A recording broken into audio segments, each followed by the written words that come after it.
Hi. ഇന്ന് രാവിലെ ഒരു ന്യൂസ് ഞാൻ വായിച്ചു. ന്യൂസ് എന്താന്ന് വെച്ചാൽ ഒരമ്മ ഒരു കൈക്കുഞ്ഞുമായിട്ട് 3-ാമത്തെ നിലയിൽ നിന്ന് എടുത്ത് ചാടി. അവരൊരു ഹോട്ടലിൽ സ്റ്റേ ചെയ്യുമായിരുന്നു. ആ ഹോട്ടൽ മൊത്തം തീ പിടിച്ചു. എന്നിട്ട് കുഞ്ഞിനെയും സ്വന്തത്തിനെയും രക്ഷപ്പെടുത്താൻ വേണ്ടിയിട്ട് അവർ എടുത്ത് ചാടി അവർ രക്ഷപ്പെട്ടു. അവരുടെ കാലിന് ചെറിയ പരിക്കുണ്ട്. കുഞ്ഞും സുഖമായിട്ട് രക്ഷപ്പെട്ടു. ഒരു കുഴപ്പമില്ല. ഇത് നടന്നത് ഡൽഹിയിലാണ്. ഡൽഹിയിൽ ഹോട്ടലിലുണ്ടായ തീപിടുത്തത്തിൽ. നമ്മുടെ കേരളത്തിലല്ല. കേരളത്തിൽ ഈയിടെയായിട്ട് കേൾക്കുന്ന ന്യൂസുകൾ കുഞ്ഞുങ്ങളെ കൊന്നൂന്ന് മാത്രമേ ഉള്ളൂ. അതും അതിക്രൂരമായിട്ട്.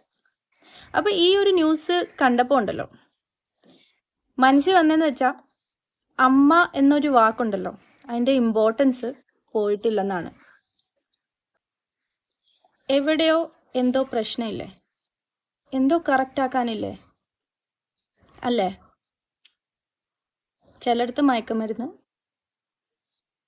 ചിലയിടത്ത് ഇങ്ങനത്തെ ക്രൂരതകൾ. ഞാൻ പറഞ്ഞല്ലോ, വേറെ എങ്ങുവാണെങ്കിൽ സഹിക്കാം. പക്ഷെ ഇത്രയും വിവരവും എഡ്യൂക്കേഷനും ലിറ്ററസിയും ഉള്ള ഈ കേരളത്തിലാണ് ഇത് നടക്കുന്നത്. എങ്ങനെ സഹിക്കാൻ പറ്റും? എവിടെയോ ഒരു തകരാറില്ലേ, എന്തോ കറക്റ്റ് ആക്കാനില്ലേ അല്ലേ?